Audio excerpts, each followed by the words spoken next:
Paul and I met in law school. We both went to the University of Chicago. I met Paul during my first week. We had actually seen each other at the church near campus. I had never been to Minnesota before, but after I met Paul, this guy from Minnesota, I started hearing a lot about it. So the first time I came to Minnesota would have been the summer of 1990, after our first year in law school. I remember I took the train up from Chicago. Paul's parents picked me up and they had signs in their front yard that said, "Welcome Karen, welcome to Minnesota." And I remember I had an interview, and right before my first interview, Paul's mom took me on a practice run, driving me all the way from their driveway downtown to the parking garage of the building and walking me up the escalator and showing me exactly where the office was so that I would get everything right the next day. I remember being struck by how much people embraced the outdoors.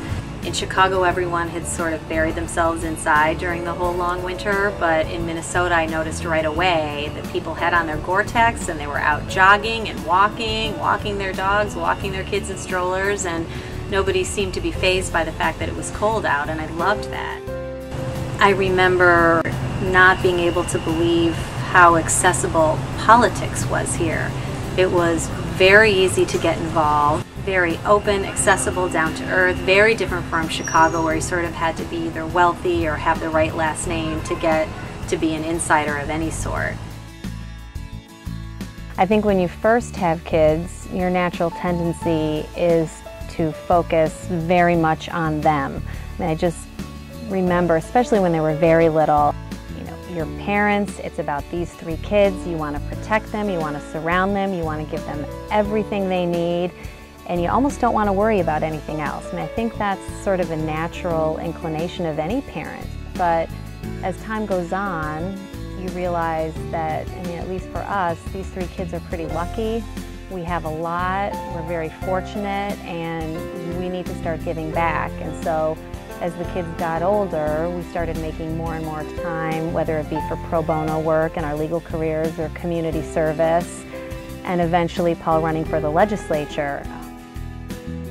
I think the commitment to look beyond your immediate family is something that hopefully our kids come to admire and appreciate, even though it does take some time away from them. Like any family with two working parents, you sort of have to embrace the chaos. So we try not to sweat the small stuff. Our house isn't always immaculately clean. We're not always on time for every soccer practice. We focus on the big stuff. The kids are doing their homework.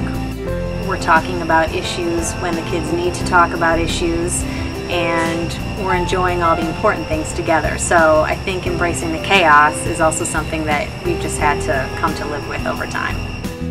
And the only way it seems to work is when we make the campaign itself a family affair. So we really have started to bring the kids along with us more and more. At first we started out with me really being the mom and taking care of the kids at home, and Paul being off on the campaign. And that really wasn't working because the kids really missed Paul and I really missed him. And so more and more over the last few months, we've started to do it all together, and the whole thing, I think, is much more fun for everyone, including Paul.